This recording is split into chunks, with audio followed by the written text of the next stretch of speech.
Welcome to Love What You Love. I'm Julie Rose. I'm insatiably curious about people in the world around us, and absolutely in love with passion and unselfconscious enthusiasm. Every other week, I geek out with someone about the thing that they love, and then I share it with you. Welcome back, or welcome. As I record this, it's Halloween weekend, and the dark is coming early. I have a rough time as the darker days come on. I grew up in Denver, and I live in San Jose, which are two of the sunniest cities in the U.S., so I'm already pulling out my light box. What I'm saying is that I would not cut it in the lands where winter is long and dark. Unlike this week's guest. Jules Chambers moved to Iceland in 2016 and is the host of the popular podcast and YouTube channel All Things Iceland, which gives you the inside scoop on Icelandic nature, culture, history, and language through the eyes of an expat living in the country. In this episode, we talk ice climbing, how to deal with 23 hours of sunlight, interviewing world leaders, the challenges of learning Icelandic, her experience as a woman of color in Iceland, and so much more.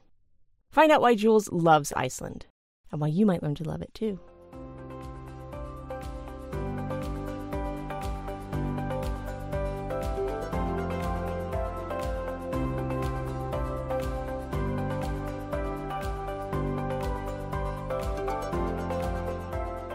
Hello, Jules. Thank you so much for joining me today. My pleasure. Thanks for having me, Julie. This is so cool. I'm so excited to talk with you. So you host the All Things Iceland podcast and have a really popular YouTube channel. I'm really interested to know, you visited there for the first time in 2013. What was that first visit like for you? Bizarre. It was great, but there was two sides to it. So I was going with my then boyfriend, who later became my husband. And I was meeting his family also for the first time. Oh. So it was not just going to this new country, but also meeting, these people who were super important to him. And it was in December. So it was wintertime in Iceland, which is very dark. And I had no idea kind of what to expect because Gunnar, my husband, boyfriend at the time, was and is this person that, grew up in Iceland. So for him, he also runs kind of warm. So clothing wise, he's just like, you'll be fine, like with your regular winter clothes. And there's a certain things for sure that you need to keep in mind when you're visiting Iceland in terms like layering, whatever. I was fine overall, but I was also just stunned at the landscape. So flying in, and I think the flights are still the same in terms of you get in early in the morning, like 6 o'clock in the morning. So it's really, really dark, and it's still dark until 9, 10, sometimes even up to 10:30 or so. Wow. And yeah, and I think the shortest day of the year is December 21st, and the sun comes up at 11 and goes down at around 3.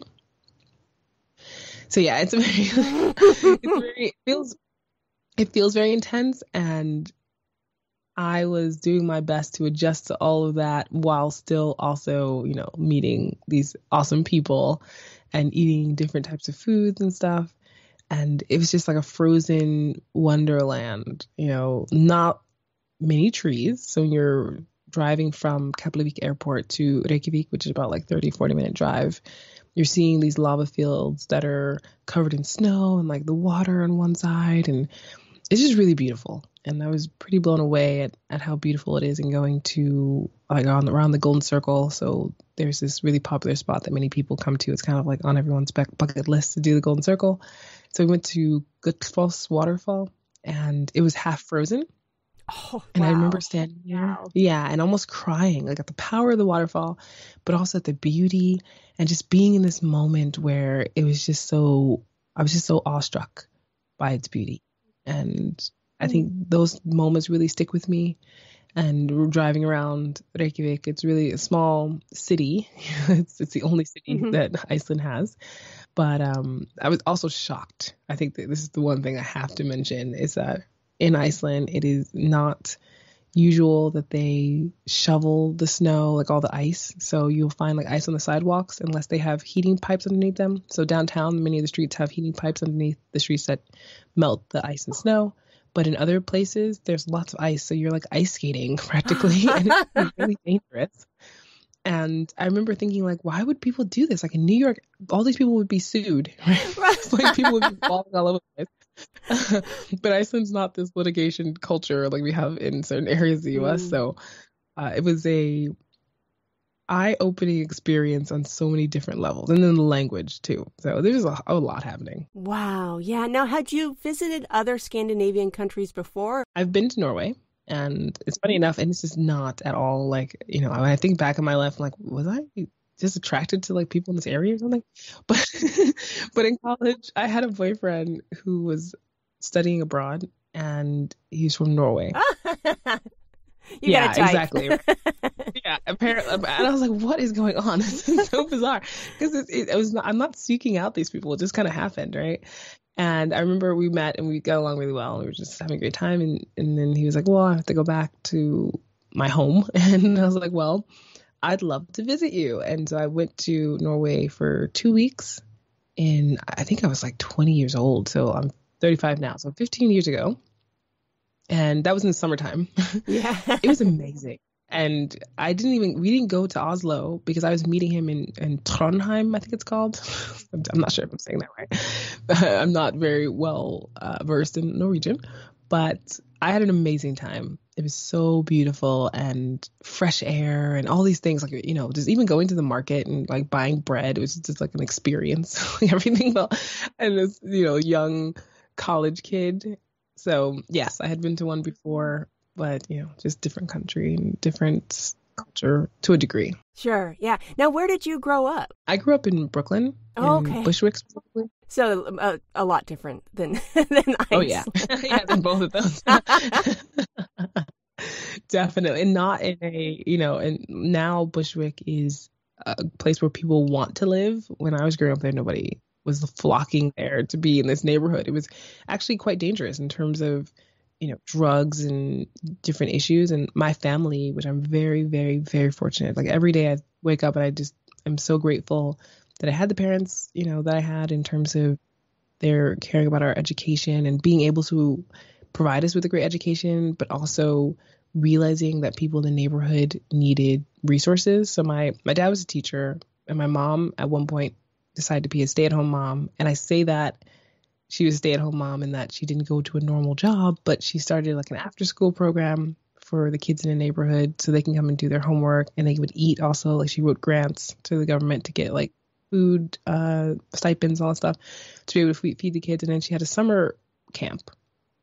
So as a kid, I basically grew up with like an after school program that I went to every day with the kids in the neighborhood, and then also a summer camp that my mom ran. And we went on trips every day except for Friday, which was Arts and Crafts Day in New York City, So it's just like insane because I had such a great childhood, right? Like my parents were, obviously everyone has like their different things they go through, but my parents had created this bubble for us and many kids in the neighborhood, even though some of these kids lived in situations that weren't good. Like maybe they went home to a crack house. I remember walking a kid home, literally to a home that had, and I should say a building that the windows were broken in. There were no lights. They didn't have gas because they hadn't been paying the bills or whatever. Like who knows if they were just squatting there. And like, this was his life, and it's just, so I'm just really grateful that my parents were able to create something where not only me and my sister were benefiting from, but everyone else, and a mindset of like, go out there and see the world, like your whole life is not just this block in Bushwick, but New York City had so much to offer and so many different cultures. And it kind of felt like you were traveling around the world. I mean, you can go to Chinatown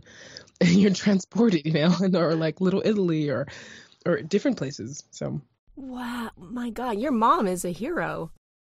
Yes, she is. Since at the age of 8, I think I had to write down who your hero was. My mom still has this that I wrote down that she's my hero when I was 8 years old. And it's still true to this day because I'm just like, how did you do this? And my dad was there with her. He worked a full-time job. And then afterwards, and in the summer, he would work summer school. So he'd have extra money.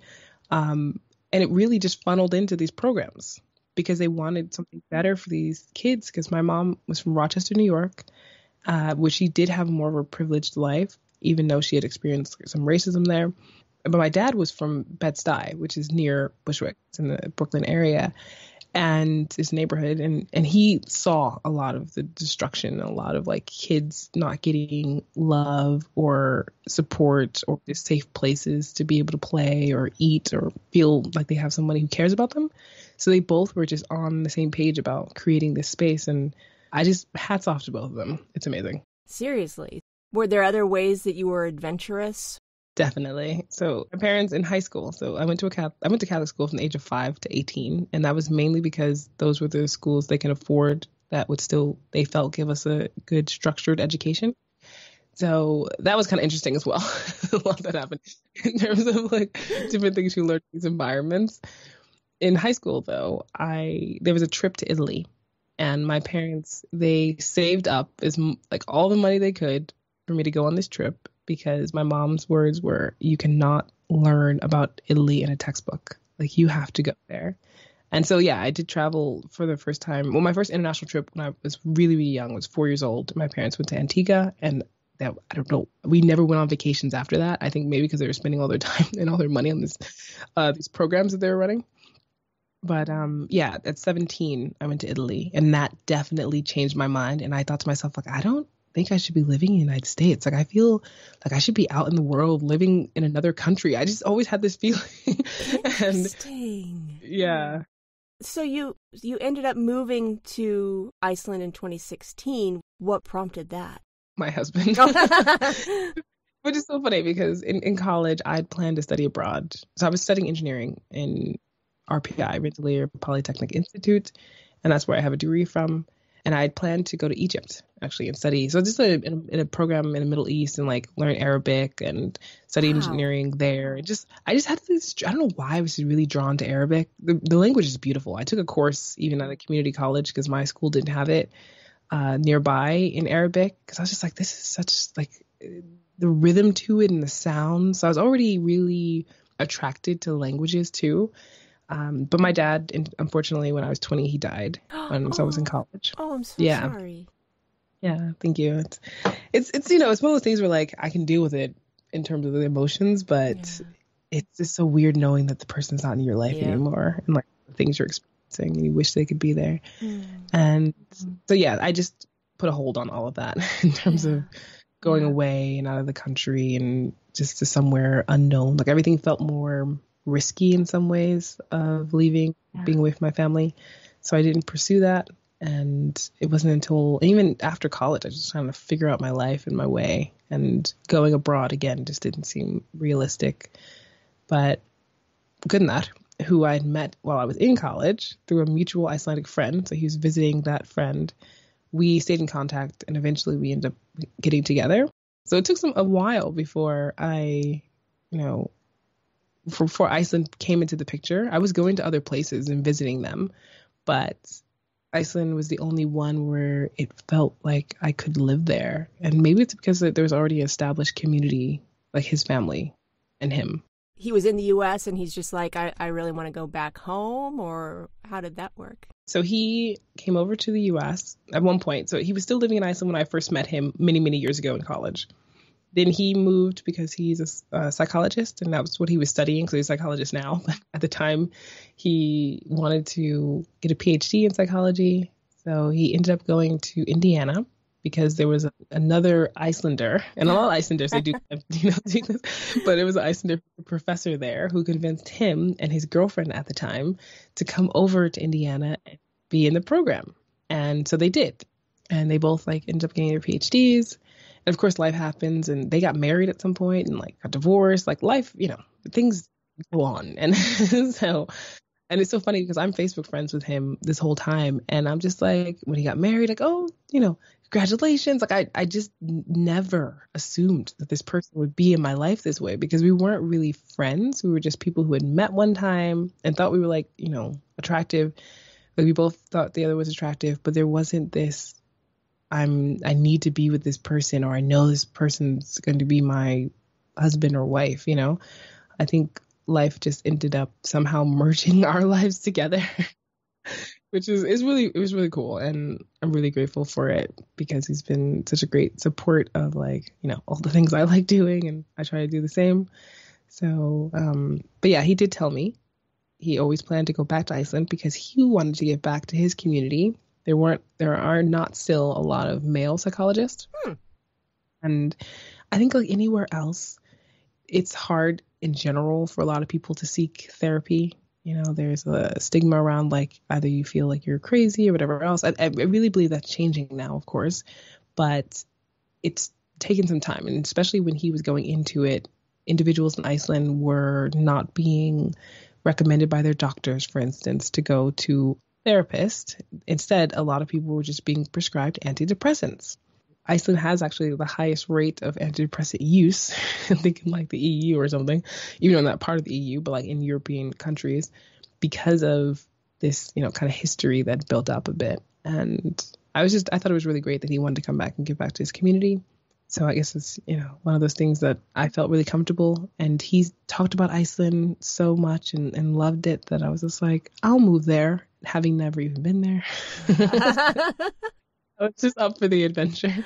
Yeah. What was it like to start a whole new life in a completely different culture, different geography, everything? What was that like? Most people would be really afraid, but I was so excited about this because it's such an adventurous place, and I felt so comfortable. And I also felt really drawn to Iceland that it didn't feel like I was going somewhere that was going to harm me. I don't know why I just had this sense of security.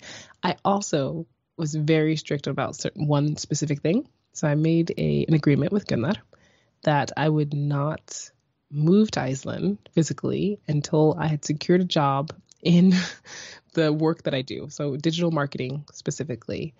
And so many people were like, many people come here that they have to start over and get jobs and like, maybe go back to school or whatever. And I was like, I'm not doing that. I'm sorry. I mean, I appreciate that some people are really comfortable with that or they go that route. But for me, I felt, because I am risk averse. Really? Yeah, you would not think so. But I try my best to calculate my odds of what's going to happen. And I felt like this one particular thing was the most important for me. So I would be making my own money. I would have, interaction with people outside of my husband and his family so that I could build my own friends and community. I knew that the company that I ended up working for was an outdoor adventure company. So, and I'm working in the marketing department, but part of my job was to go out and experience the different things like being on a glacier or going into the highlands and going trekking or hiking and all these things. So I was, this one thing that I've been adamant about actually brought me into a situation that helped me to fall in love with Icelandic nature and really get to see it in a way that many people maybe don't see it who live here because they have different types of jobs and that require them to stay more in Reykjavik or whatever. And that was just such a great opportunity for me. So I would say it didn't feel scary. It was just sad, like, for instance, leaving my mom. Still, every day I wake up and it's an adventure. I the same way, I would say, of course, I'm not exactly the same as when I started, and thankfully, because all of us evolve, but the same feeling of like, wow, I live in Iceland. That's so bizarre and amazing. I love it, is how I feel since day one, how I felt since day one. How serendipitous that you got a job with this adventure company. Was there one thing that you got to do where you're like, yeah, this seals it. I love it here? There were a couple of different things, but I'd say usually the challenging ones were the aspects where I grew the most, of course. But okay, so there was a guy who was turning 40. He's a guide.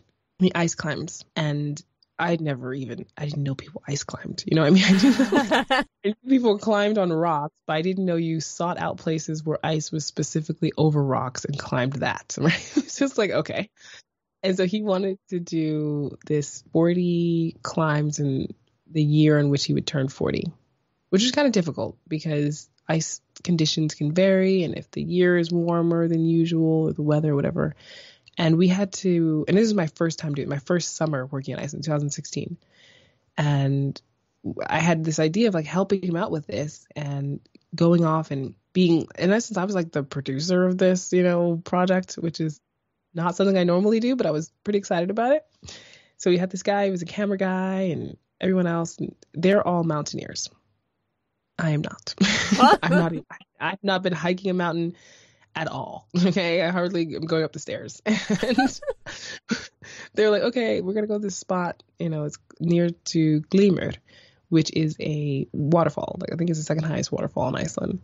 But the spot wasn't Glimmer. It was somewhere else, where you literally just park along the road and we just start hiking up. There's no path. It's just a bunch of rocks, kind of slippery, to this area where if you're a hardcore climber, you can read like the coordinates of where someone else had marked it.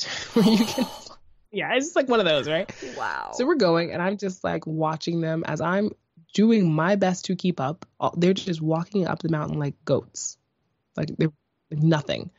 And I'm exhausted. I'm sweating profusely. And it's just like, I'm almost at the point where like, why did I even come out here? Like I should have just stayed in the office. But I was so proud of myself that I finally made it up there. Really, high. It's probably like 900, 1,000 meters or something like that. For me, that was a lot, especially not having done anything. And when I get up there, there's a picture from long ago. I have to see if I can even find it. But the photographer took a photo of me, and behind me was a rainbow. Oh. And yeah, because it's been raining. It also been raining a lot and everything, right? So I was just like, but it was one of those moments where I was just like, I did this, And on the way down was actually the hardest because it was been raining and slippery, and I didn't have walking sticks because I didn't know to have walking sticks.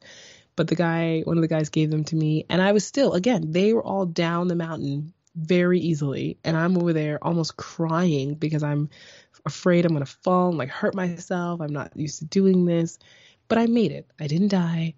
And I have a story to tell, right? It was like this job that I was on. And that actually sparked in me that I did not want to be in this situation ever again. I wanted to be prepared for hiking mountains, and I was going to seek out hiking mountains because I felt like this is something that's really awesome, and it's a skill that, and I say skill meaning like, okay, physically it's good for you, but also mentally there's a high that I was getting from exerting myself this way and like pushing myself that I just absolutely loved.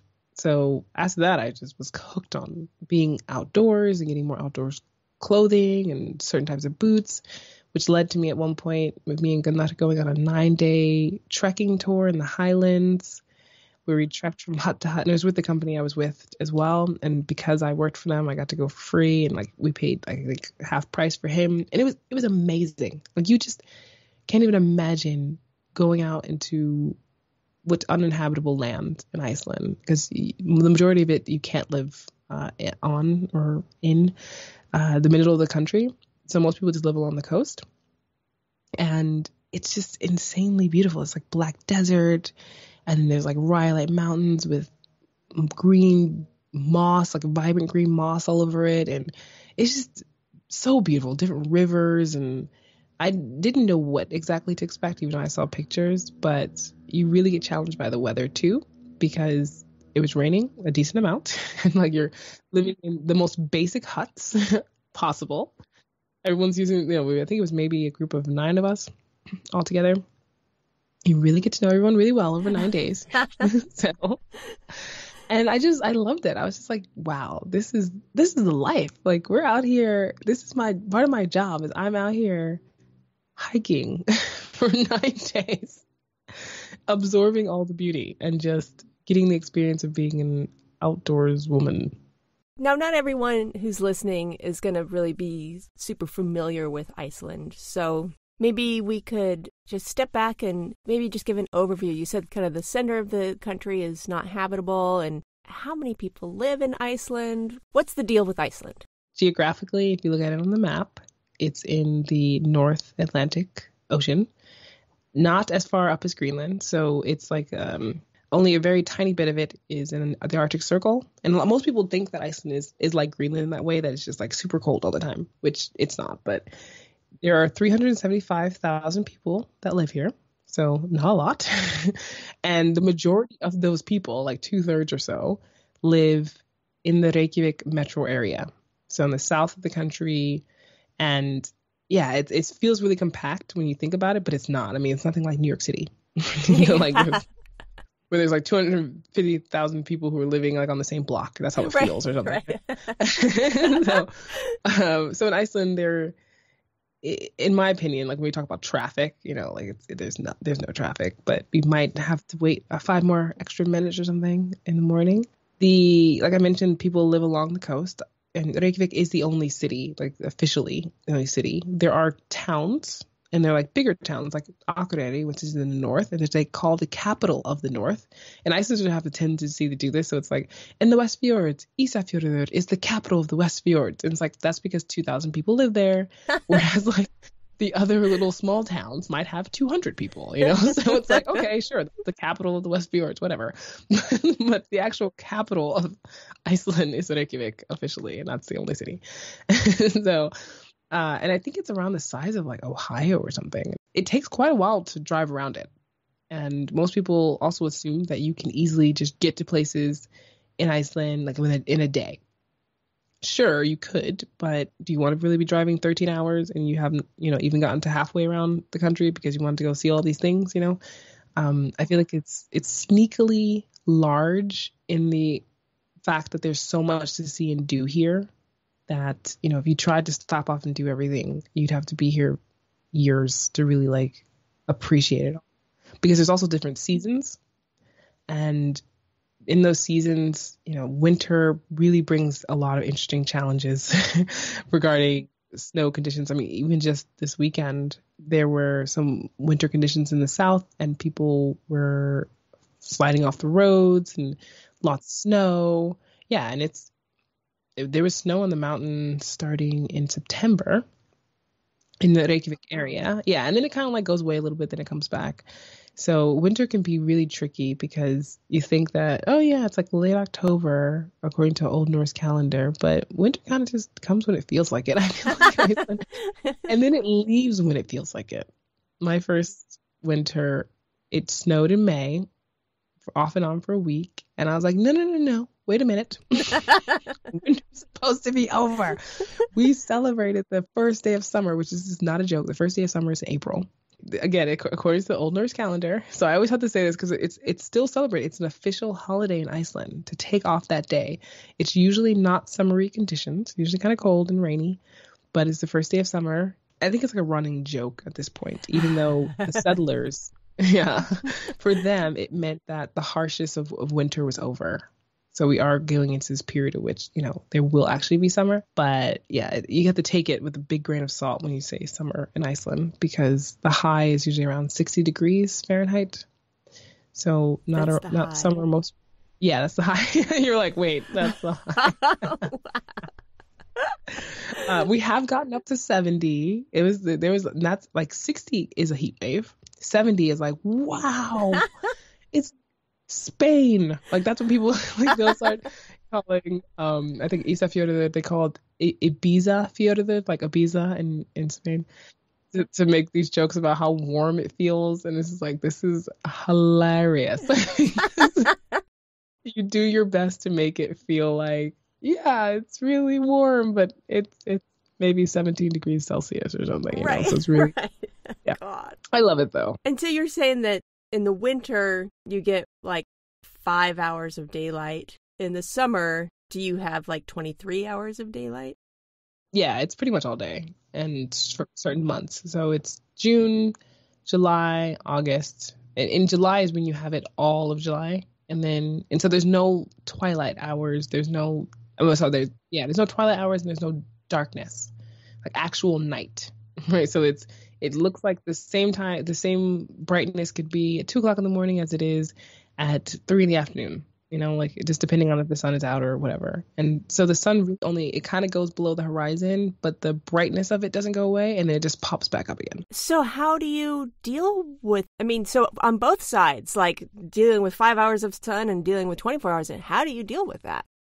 Yeah, it is an adjustment. My first years, I'd say first year or two, I was wearing a face mask, and you have blackout curtains.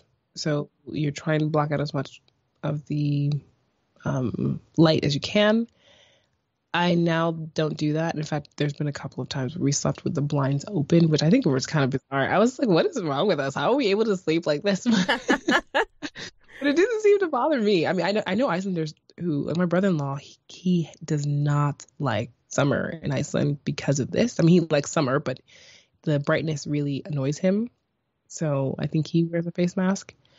But it can vary from person to person. In the wintertime, another adjustment, because it's not that every day is 5 hours, but it comes very quickly. Darkness almost like just is on you all of a sudden. And then, you have October, so late October, you're really feeling it. November, December, January. January is the most difficult in my opinion because there aren't really many celebrations. So you have like Christmas and everything in December. So it kind of takes your mind off of it. But once you hit January, it's like, wow, I spent all my money for Christmas. And just going to work and it's like 11 o'clock in the morning, it's still dark, 9 o'clock in the morning, it's still dark all these times. And the sun is still going down before so I go to work in pitch black, I come home in pitch black, and it's just how it is. And then the weather itself can be really windy, windstorms, snowstorms. But I have learned coping mechanisms. I used to use a light to shine on me, like one of those daylight lamps. I didn't really like it. It felt like it wasn't, I guess maybe I'm sensitive to it or something, but it felt like it was making me kind of anxious feeling for some reason. Yeah, some other people really like it. For me, exercise, so having a routine, it's weird, but in the winter is when I get really organized because my brain knows that winter is coming. If we don't get organized, you just sink into thinking about how dark it is. And the best thing is to get your mind off of it and just to because it's there and it's not going to go away. But I make sure I always have like a big project I'm working on that really takes up my time. So right now we're moving and we're doing a construction project. So that's helping a lot. we're literally tearing out everything. I think the ceilings are coming down today or something like that. Like, it's really intense. Yeah. I don't know what we're thinking, but apparently we've got money to burn. So, I'm excited about the end result though, because it's really nice to be able to do something like that. But so we'll be moving. That's the other thing in November. Oh my gosh! So that is a big project. Yes, and I also have a podcast studio. So that was like the part of it, moving and having my own office, which essentially would just be the podcast studio, is a room. So I'm really excited about that because then I can actually treat the room and take away all of the potential outside echo or whatever else that can affect audio. So I'm really happy about this idea of having my own space, but also just like having a new kitchen. Okay, I'm going off on a tangent, but having a project, because this is like on my mind. I've been like at IKEA shopping for kitchens. This is my life. Exercising has been another big thing for me. Keeping my skin moisturized, getting outside when there is daylight, when there is the sun. Because it's happened in the winter where I didn't see the sun for many weeks because it was like storming and it was really cloudy. So you never physically saw the sun. It did get brighter in the day, but the sun was not, present as such. So I mean, does everybody run out into the street when they see the sun? Maybe. I mean, there are definitely people who, like me, when they see it, they're like, wow, okay, yeah, we're going outside right now. And this is the craziest thing too. I love this though, is my first summer, I didn't get it, but in summertime, again, because summer is not guaranteed in Iceland. So just because there could be a high of 60 doesn't mean it actually will happen, or that it will be sunny, or that it will be, dry. It can be very rainy. We've had very rainy summers that were kind of depressing, or very depressing, depending on who you ask. And so, 2016, the summer was pretty decent, and people would leave work at like 3 o'clock in the afternoon and like, all right, well, I'm going to go hiking or whatever. And I'm thinking like, people are being so lazy. This is ridiculous. They're just leaving work. And Icelanders, like, if you have good weather in Iceland, you take advantage of it. And they kept telling me this, and I was like, whatever, I'm from New York, right? Like summer comes, summer goes. It's all the same. It's not the same. Summer is not created equal in Iceland. So like, you take it if you can get it. And since then, that summer after that, I learned, because in 2017, I think we had a really bad, either 2017 or 2018, one of those years, we had a really bad summer. It was just so rainy and so depressing that people were just like trying their best to go on vacations to other countries because they couldn't handle it. It was just too much. So, yeah. So is weather and, the seasons and the darkness, has that been the hardest thing to get used to, or is there anything else? Hard is relative for me because I think I just took on this mentality that Icelanders have. It took me a little while though. So say if there's a windstorm and it's hurricane strength winds, no one's saying we're staying in the house. Everyone's like, be careful out there. Or, it's so windy today. Hold your kids' hand so they don't blow away, type of thing. I mean, that's literally what they said on the news before, right? And I was like, what? Why are we leaving the house? There have been literal windstorms where there were glass in the bus, which is probably like plexiglass or something, it burst through that glass. Right? Like, this doesn't happen all the time, but it has happened. And so in my mind, I'm just like, we're not going to work, right? And Kamada's like, what do you mean? Of course you are going to work. It's just like, no one flinches unless you're blocked in by snow. And even then, it might be like just a delayed day or something. And that doesn't happen really in Reykjavik. That's more in the north. But my mentality really had to shift, or else I would have been probably out of a job because I'm not showing up for something and learning how to dress for it. So it went from being like, in New York, if the weather is severe or whatever, that people are like, no, we're staying home, to we just make it work and we get there. And I was like, okay, fine. I will do that. And I think working at this outdoor adventure company where people, a lot of them have been to, like, not a lot of them, but a few had been to like the North Pole or Antarctica, like, really intense, like Greenland during the winter and doing expeditions. Like, you hear stories and you're just like, yeah, I shouldn't complain. These people are almost like, getting frostbite climbing mountains or something. And I'm over here being like, but it's windy.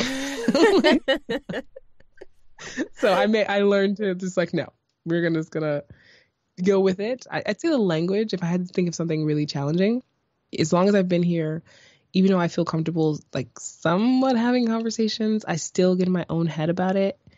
And Icelandic is difficult. There are many different, 4 different cases, I should say, in which you can conjugate or like decline the different words and verbs and pronouns, all that stuff into. So that really trips up a lot of people. And talking can take you a little while because you're continuously in your head, unless you go to school full time for it, which I did not do and have not been doing.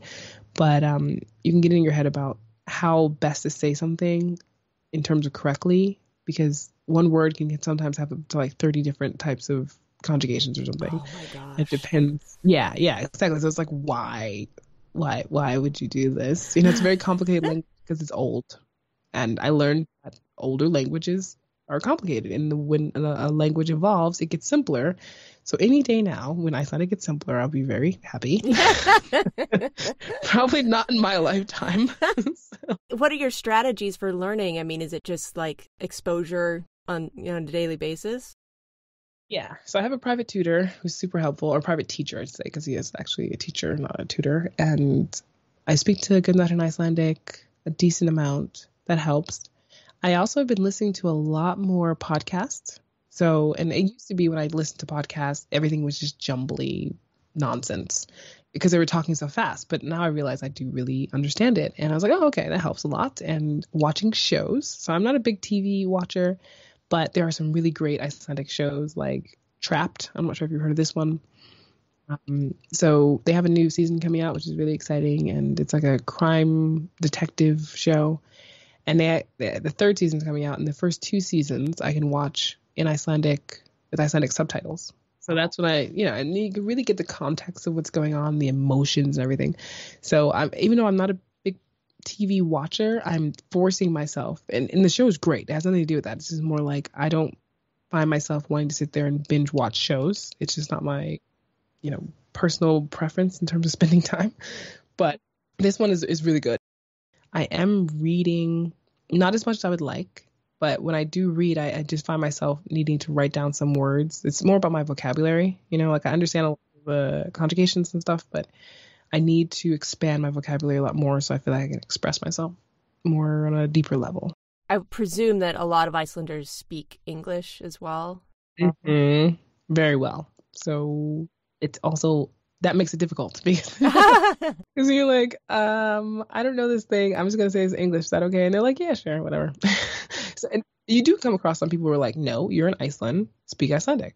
Not everybody. It's not, that is my experience has not been very many of those people. But when you do come across it, it is hard because you get very nervous and you're just like, to screw up because I sound stupid, but they're like, no, I'm only going to speak to an Icelandic, so good luck with that. Wow. Yeah. Many years ago, my husband and I went to Norway. It was interesting. We felt like the people there were, they felt they were cordial, but reserved with strangers. And, as Americans, we felt like, over enthusiastic golden retrievers. We're just like, hey. And they're like, calm down. So do you find that Icelanders are kind of the same in general with how they act with strangers versus with people that they know? Yes, definitely. They definitely come across as shy, sometimes almost rude. It's like, and I mean, like, if you're so new and they really don't know you, I've had people who and I've seen them do it to other people too. They just ignore these other people in the room as if they're not even there. Wow. But it doesn't happen all the time. But sometimes it happens. You're like, really? I'm sitting right here. This is so weird.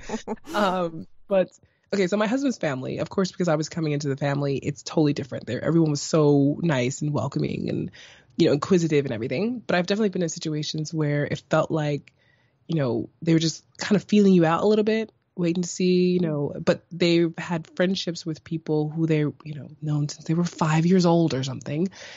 And those people, they become alive. It's almost as if their switch was turned on and all of a sudden they're these super lively, funny people. So definitely there's a bit of, I would call it shyness, maybe you can call it reserved to a degree. It doesn't bother me at all. I found myself probably taking this on a little bit too. But I had one of the founders of the company that I used to work for say to me when I first met him, and I don't know if he was trying to be this way, but he said that when he would go to the US, it was so weird that everyone was smiling at him all the time. And they were just like so happy and not necessarily loud, but this enthusiastic. That's what I think the word he used. Like so enthusiastic and so happy all the time. And he's like, and I don't know if they're actually happy. And I was like, okay, and not. He's like, I'm over there. When I met him, I was like, hi, how are you? My name's Jules. Like I was doing that whole thing. And he made this comment and I was like, is he trying to tell me that he doesn't like that I do this? Or is he just making an observation? Like, I don't know what to think of this right now. So there's definitely this idea of Americans, and on my channel on YouTube, when I've done any interactive videos with Gunnar, my husband, people are like, wow, he's so soft-spoken and reserved. And I was like, when off camera, because he has his on-camera persona that is very reserved. And it might be because he's a therapist, he's a psychologist. But off camera, if there's candy around or whatever, this man turns into a child. Okay, he's like he laughs. He has a very, very loud laugh. Like his father, who I didn't get to meet. This is what I hear about his dad, as well as he likes to make fart jokes. I mean, it's just like, he's a child in that it's a sweet way. It's not something that's negative. And so I always think to myself, like, people have no idea because we were like, Jules, you're so lively, you're so American, and Gunnar is so this. I was like, I really wish I could just capture him with a secret camera and show people, but that's obviously not right. Yeah. It's like consent or something, so I won't do that. But you have no idea how different this guy is. So I think that happens to a decent amount of Icelanders as well. Yeah, totally.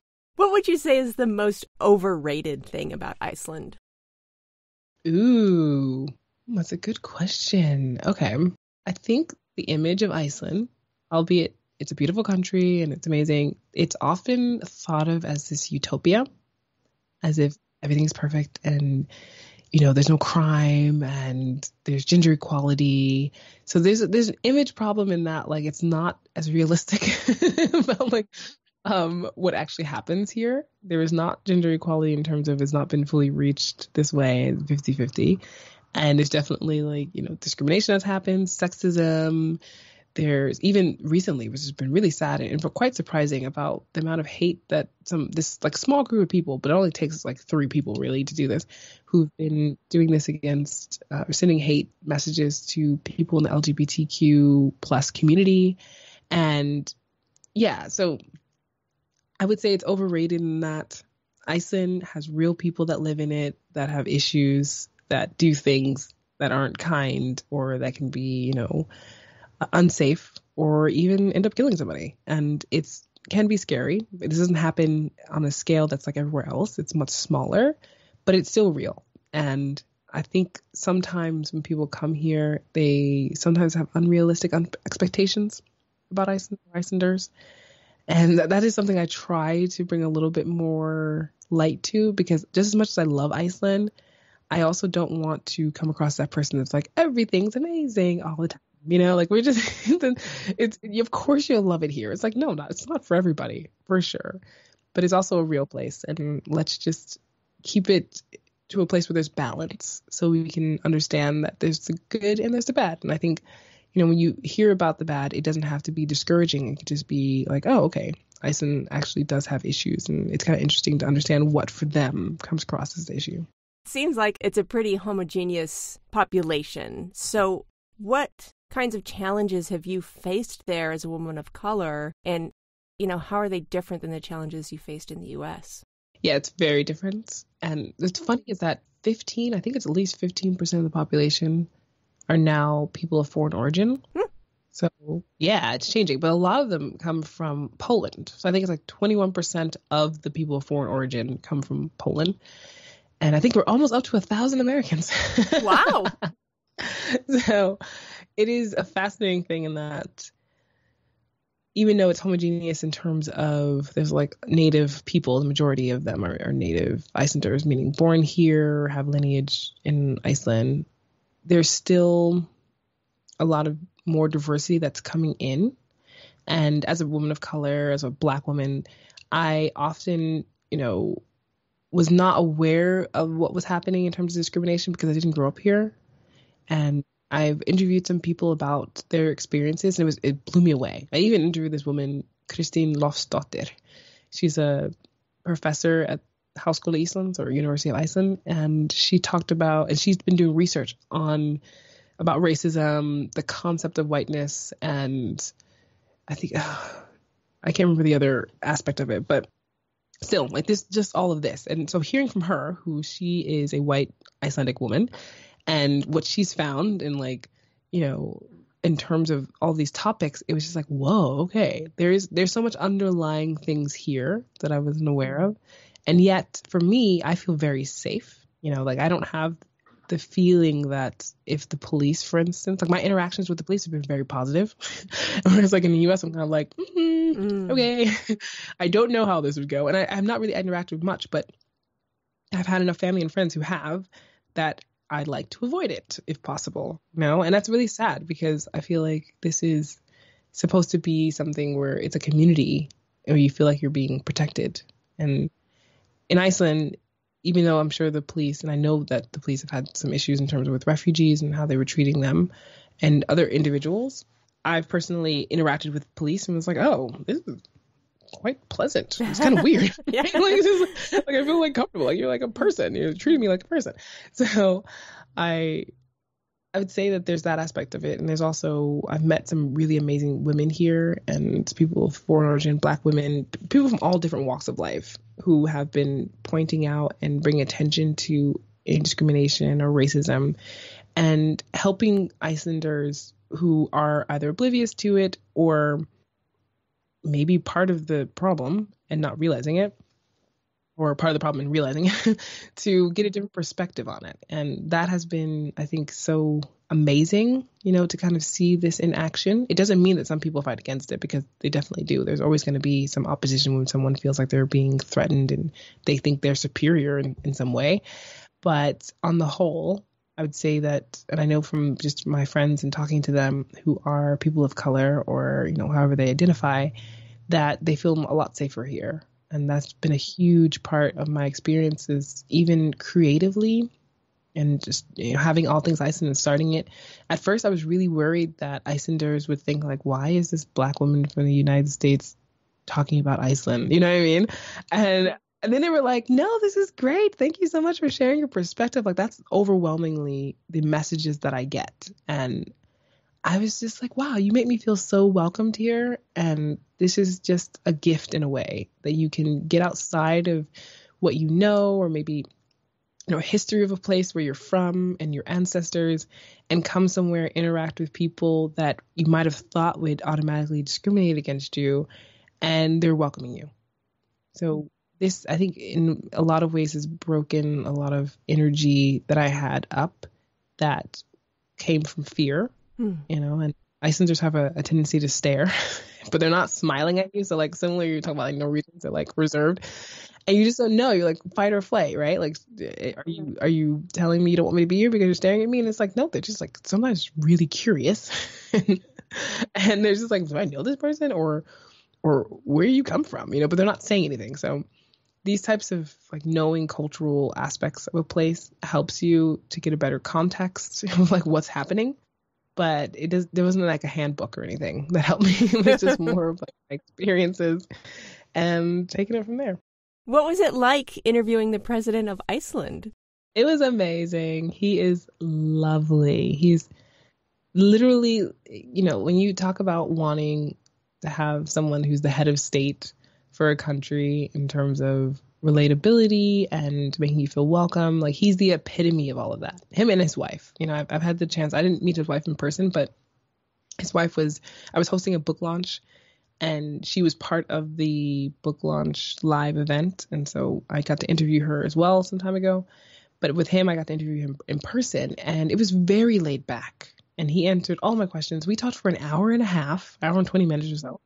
And this is the president of Iceland, right? So it's just like, and we were just talking about the different things that I thought would be helpful, of course, for my audience to learn. And he was so open. And I've heard from every person that I talked to who knows that I did this interview, who's met him, he was like, yeah, he's really nice. And they'll even say like, this is the type of president we're happy to have. And we love the fact that he is so down to earth. This is how we feel like our leaders should be. And that gave me like just so much joy in my heart. It was a humbling experience, but at the same time, I didn't feel like I was out of my element. I didn't feel like I was going to some stately affair where I felt uncomfortable. I felt very happy, welcomed, and at ease throughout the whole thing so that we could actually just have a good conversation. That's amazing. I saw that posted. I was like, oh my God, that is so cool. That's so cool. So is it true that you're only allowed to listen to Sigur Rós when you live in Iceland? No. Just if that were true, then I think a lot of people would go mad. I mean, like Sigur Rós is great, but we gotta have variety here, like, yeah, there's so many artists in Iceland. It's amazing. Nice. Sorry, yeah. I just had to throw that one. But just for clarification, no. So just to kind of wrap up, if my listeners want to visit or move to Iceland, how would you recommend they get started? Well, first visit, for sure. I do know of at least one person who came to Iceland and didn't visit beforehand, and I don't understand how you can do that, but to each their own. Visit in every season, and if you can spend an extended amount of time, like wherever you're from, if you're not in the EU, and if you're not in the Schengen area country, then you would have to figure this out anyway in a different way because it isn't so simple to move to Iceland without having those other ties. But in essence, coming to visit here really makes a difference for you. And you can stay up to 3 months if you're not in the EU or Schengen area country. So I would utilize that time. So I think it's 3 months each time you enter the country. So really, if you're serious about moving to Iceland, come and just experience it. And especially during the dark months of winter. So like come during January. Come when like nothing's happening. and I mean that because you can really get blinded by the festivities and whatever else. It's like, no, come and then see if, how that feels for you.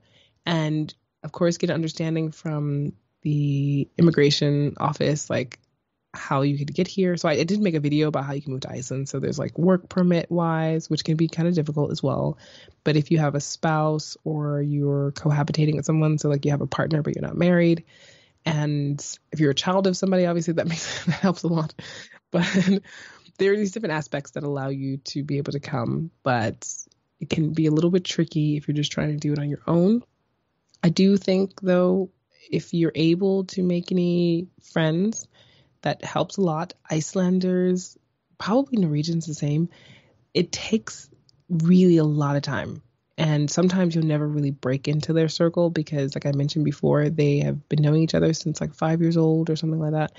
So there is this like bond between them where you'll never get those jokes because you just weren't there. I mean, it's literally time, you know, but it's not impossible. Icelanders are very family oriented. So Gunnar and I, we often are going to birthday parties or brunches on the weekends, whatever. That's just like part of our routine is we're spending time with the family because that's expected and people really value it. It's a small community. So if you're going to come on your own, just know that that could be a potential barrier because many people want to come and they want to be like, oh, you know, I'm like part of the society. Well, it doesn't work exactly like that. You know, it's not like an easy break-in for everybody or easy integration, I should say. The language, though, would get you really far. And learning it for sure will give you a leg up just in terms of people being more open immediately to you. So when I speak Icelandic on the phone or even when I go to the store or whatever, it's a different vibe because that's their native tongue. So I think just in general, people feel more comfortable knowing that they can speak to you in language. So even though, like I said, it's difficult, it can really aid in helping you to feel more like you're integrating into society as you're living here and trying to settle in if that ends up happening for you. Well, Jules, thank you so much for taking so much time. You've been very generous with your time. I really appreciate learning about Iceland, learning about you, and really grateful for the time. Yeah, my pleasure, Julie. And like you mentioned, I could also talk about this for hours. It wasn't hard at all. The time flew by. So awesome. I appreciate you having me on. It's been an honor being on your podcast. You can find Jules on Facebook, Instagram, and YouTube at All Things Iceland, and on Twitter at Jules Chambers. Her podcast is All Things Iceland, and you can listen anywhere you get podcasts. Of course, I'll put links to everything in the show notes, as well as links to Jules' favorite nonprofits, and mine too. Huge thanks to Jules for sharing her passion with us this week.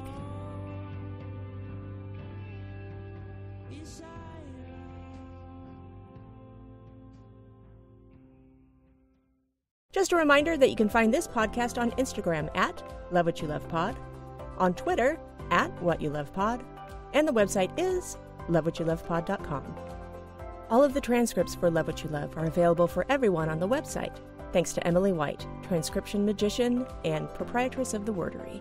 If you need transcripts, reach out to her at emilywhite@thewordary.com. The music for Love What You Love is called Inspiring Hope by Pink Sounds. A link to that artist is included in the show notes. As always, thank you so much for listening. Let's hang out again soon. There's some good in this world, Mr. Furtle. And it's worth fighting for.